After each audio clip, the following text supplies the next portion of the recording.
हरियाणा का कुख्यात गैंगस्टर पपला गुर्जर 5 केसों में बरी। नारनौल सेशन कोर्ट का फैसला निचली अदालत में पेश न होने के मामले। नमस्कार, खबर हरियाणा के महेंद्रगढ़ से है, जहां हरियाणा के कुख्यात गैंगस्टर विक्रम उर्फ पपला गुर्जर को बड़ी राहत मिली है। नारनौल की सेशन कोर्ट ने उसे 5 आपराधिक मामलों में बरी कर दिया है। महेंद्रगढ़ जिले की अलग अलग अदालतों ने उसे दोषी ठहराया था। इसके बाद पपला ने इन फैसलों को नारनौल की सेशन कोर्ट में चुनौती दी।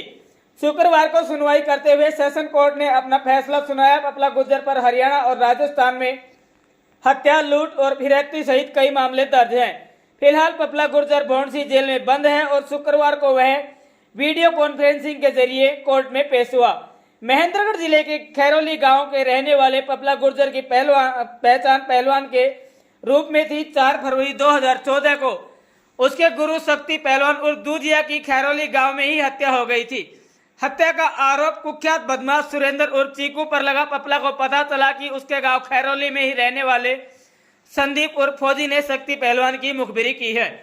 पुलिस ने शक्ति गुर्जर की हत्या में सुरेंद्र उर्फ चीकू के साथ संदीप को भी साजिश का हिस्सेदार मानते हुए गिरफ्तार कर लिया। गुरु की हत्या से शुरू में हुई अदावत में पपला गुर्जर के सिर पर ऐसा खून सवार हुआ कि उसने 1 महीने बाद मार्च 2014 में संदीप की मां बिमला पर घर में घुसकर हमला कर दिया। उसने बिमला के दोनों हाथ पैर तक तोड़ डाले थे। उस समय घर में बिमला को अस्पताल पहुंचाने वाला कोई नहीं था। महेंद्रगढ़ के ही बिहारीपुर का गांव का रहने वाला बिमला का भाई महेश और उसका पिता श्रीराम उसे लेने खैरोली गांव पहुंचे। श्रीराम अपनी बेटी बिमला को एम्बुलेंस में लेकर नारनौल के लिए चल पड़े। महेश बाइक पर रवाना हुआ। पपला गुर्जर ने अपने साथी के साथ मिलकर महेश को रास्ते में गुलावला गांव के पास रोक लिया और लाठी डंडों से बुरी तरह पीट कर मौत के घाट उतार दिया। इसके बाद शक्ति पहलवान की हत्या के मामले में गिरफ्तार संदीप को जमानत मिल गई। जनवरी 2015 में संदीप पेशी पर नारनौल कोर्ट में पहुंचा। वहां कोर्ट से निकलते ही पपला गुर्जर ने अपने गैंग के साथ मिलकर संदीप की हत्या कर दी। इस हत्या के बाद नारनौल सिटी में थाने में पपला और उसके साथियों पर मर्डर का दूसरा केस दर्ज हो गया। संदीप मर्डर केस में उसके नाना श्रीराम मुख्य गवाह बने। पुलिस पहले से दर्ज मर्डर के 2 मामलों में पपला को तलाश ही रही थी कि उसने 21 अगस्त 2015 को संदीप की मां बिमला की 23 गोलियां मारी।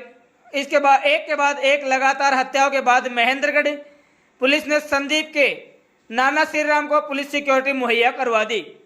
इसके बावजूद 16 नवंबर 2015 को पपला गुर्जर ने अपने गैंग के साथ मिलकर बिहारीपुर गांव में धावा बोल दिया और श्रीराम को घर में घुसकर गोली मार दी। इस वारदात के समय श्रीराम के घर में हथियारों से लैस 2 पुलिस वाले मौजूद थे, लेकिन वो कुछ नहीं कर पाए। पुलिस में सुरक्षा में होने के बावजूद श्रीराम की हत्या हो जाने से पुलिस महकमे की चारों तरफ किरकिरी होने लगी थी।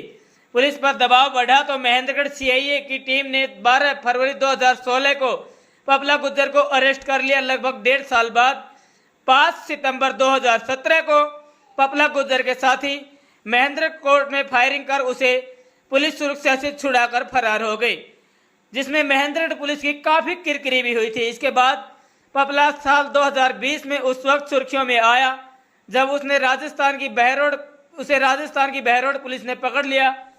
उसी रात उसकी गैंग के 20 से ज्यादा बदमाशों ने बहरोड थाने में AK-47 से हमला बोलते हुए पपला को पुलिस कस्टडी से ही छुड़वा लिया।